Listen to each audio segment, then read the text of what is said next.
Hello everyone. Think about how many messages you send in a day. Emails, quick chats, formal reports. It adds up, right? Business communication is really just the way we share information at work. It can be simple or it can get complicated. Our goal today is to make it simpler. Good messages are important. They save a lot of time and prevent confusion. They also help build trust between you and your colleagues, your clients, and your managers. When people understand you, they are more likely to work well with you and support your ideas. This is a skill that helps everyone. In this guide, we are going to walk through the basics. It's like learning a few simple recipes. Once you know them, you can handle almost any situation in the kitchen. We will start with the everyday stuff, routine messages. These are the emails you write all the time. Then, we will talk about how to share good news. Finally, we will tackle the tough one, negative messages. Delivering bad news is never easy, but there are ways to do it with kindness and respect. The main goals here are clarity and kindness. Let's start with the most common type of message, the routine message. These are your daily workhorses. Simple requests, quick updates, confirmations. Think of them as the handshakes of the digital world. They are friendly, direct, and get the job done without a lot of fuss. The best part, they follow a very simple 3-part structure. Once you learn it, you can write most daily emails in minutes. It brings order to your communication and makes life easier for you and your colleagues. The first part, the opening. State your main point directly. Do not bury the lead. Readers should know why you're writing in the first sentence or two. Start with a pleasant greeting, then get right to it. Example greeting. Hi Jim, I hope you're having a good week. Example request. I am writing to request the final numbers for the Q4 marketing campaign. This is clear. It is friendly. Jim knows exactly what you need without reading a long paragraph. It sets a professional, efficient tone. Next, the body of the message. Provide the necessary details. Explain why you need the information or the context.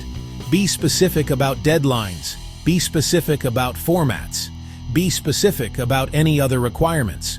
For instance, we need these figures for the executive summary, which is due this Friday. Could you please send them over in an Excel spreadsheet? Specifically, customer engagement. Specifically, conversion rates. Use bullet points to list items clearly and make the message easy to scan. Finally, the close. The close should be polite, positive, forward-looking. End the conversation on a good note. Offer to reciprocate. Express thanks. Clarify the next steps. Example close. Thanks so much for your help with this. Please let me know if you have any questions or need anything from my end. This closing shows appreciation and keeps the door open. It reinforces the collaborative spirit. A simple but powerful way to build goodwill. Some routine messages need a little more care. A request for a recommendation is a perfect example. This isn't just a simple data request. You are asking someone to put their reputation on the line for you. So approach it with extra thought and courtesy. The first and most important rule is to always ask permission before you list someone as a reference. That shows respect for their time and their professional standing. It also lets them decline gracefully if they don't feel they can provide a strong endorsement. Once they say yes, be clear and provide all the necessary information. Start by reminding them of your connection. For example, you were my direct supervisor during my time as a project coordinator at ABC Corp from 2023 to 2025. Then, state precisely what you're asking for and why. Explain the job or program you're applying to. This context helps them tailor the recommendation. The more they know about your goal, the better they can support you. Include all the practical details. Provide the name of the person or organization the letter should be addressed to. State the exact deadline for submission. Explain how the letter should be submitted, through an online portal, or explain if it should be emailed directly to someone. Offer to provide helpful materials, your updated resume. Offer to provide the job description. Offer to provide a few bullet points about your key accomplishments. This makes their job much easier, and someone who finds it easy to write your letter is more likely to write a great one. Always close with sincere gratitude. Example closing. Thank you so much for considering this request. Your support would mean a great deal to me. After submission, follow up with another thank you message.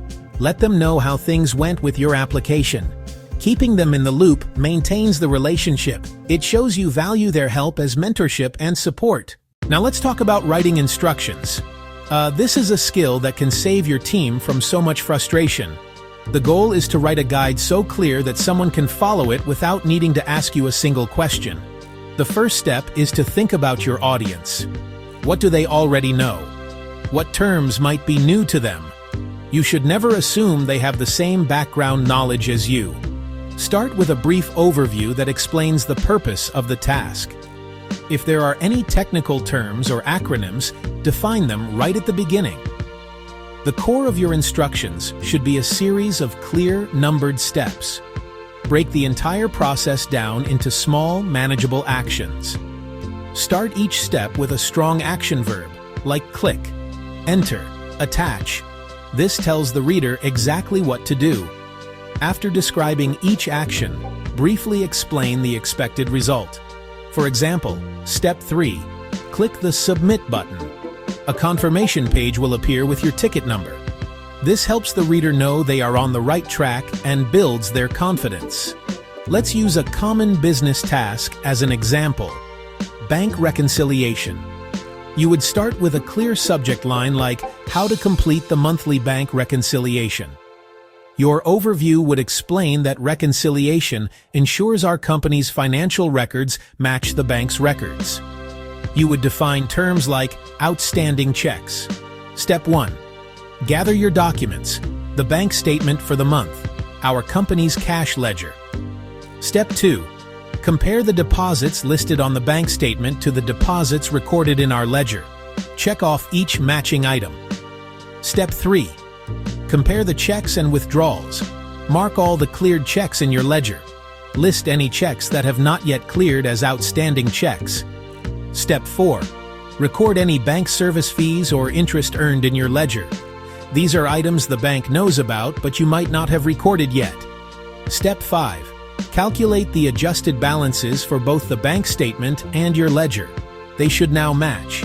If they do not, you must go back and recheck your work. Important: do not finalize the report until the balances match perfectly. Finally, provide a contact person for questions. Everyone loves being the bearer of good news. When you have something positive to share, your message should reflect that excitement.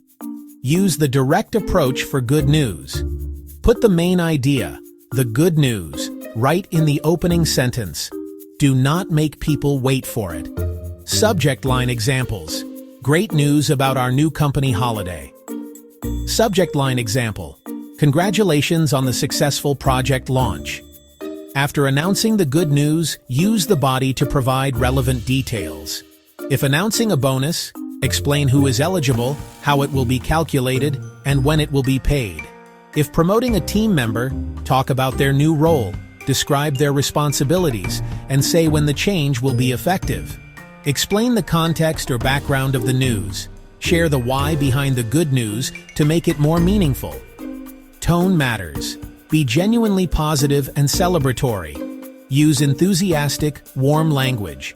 Avoid overly formal or stiff corporate jargon. Make the message feel personal and sincere. Instead of, the implementation of the new training program has been authorized.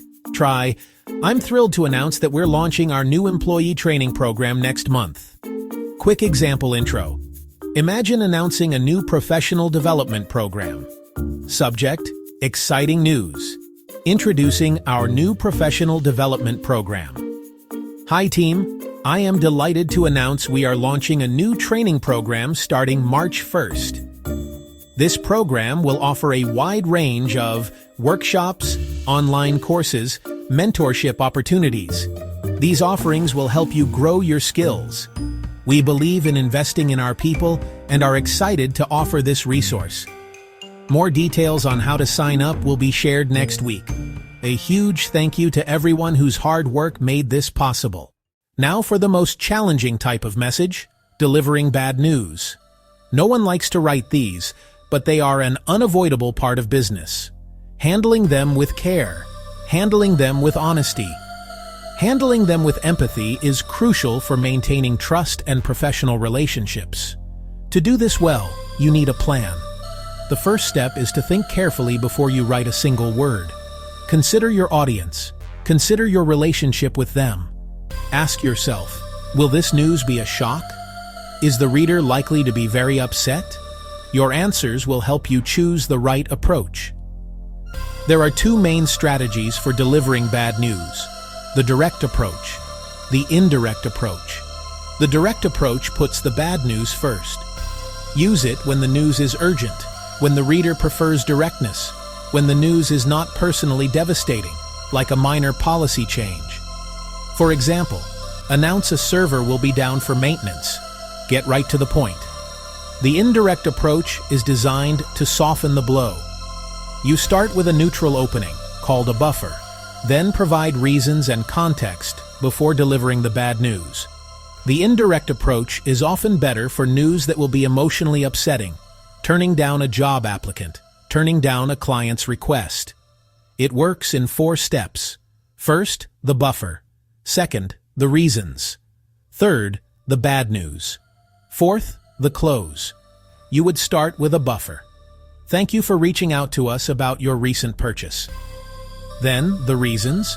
Our policy on final sale items helps us offer deep discounts by not taking returns on those products, which is noted on the receipt and in-store signage. Then, the bad news. For this reason, we are unable to offer a refund for the item. Finally, a positive close. We value you as a customer and would like to offer you a 15% discount on your next purchase. This approach says no clearly, but does so with respect and goodwill. So, we have covered a lot of ground. We have seen that good business writing is not about using big words or complicated sentences. It is about being clear, respectful, and efficient. We learned the simple 3-part structure for routine messages: a direct opening, a detailed body, and a polite close. This simple framework can handle most of your daily communication needs. It saves you time and ensures your reader understands you perfectly from the start. This foundation is the key to building strong professional habits that will serve you throughout your entire career. We also explored how to handle more specific situations. For instructions, the key is to break the process into small, numbered steps and to think from the reader's perspective. For good news, we use the direct approach, sharing the positive information right away to build excitement. And for the difficult task of delivering bad news, we learn to choose between the direct and indirect approaches based on the situation and our relationship with the reader. Using a buffer and providing reasons can help preserve goodwill even when the message itself is negative. Ultimately, all of these strategies come down to one core idea: respect for the reader. Whether you are asking for a report, denying a request, or announcing a new policy, your message has an impact on someone else. Taking a few extra minutes to make sure your writing is clear, organized, and considerate is an investment in your professional relationships. It shows that you value your colleagues' time and feelings. This kindness and clarity will always be appreciated and will help you build a reputation as a thoughtful and effective communicator. The only way to get better at writing is to practice. So here is a simple call to action. Try writing one short business message today using these principles. Maybe it is a request to a coworker or a quick update to your manager. After you write it, take a moment to review it. Is the opening direct? Is the body clear? Is the closing polite? If you feel comfortable, ask a trusted colleague to give you some quick feedback. Like any skill, communication improves with consistent effort. Keep practicing, and soon, these good habits will become second nature. Ready to level up your writing? Subscribe for more clear, respectful communication tips. Download the checklist linked below and share this with your team.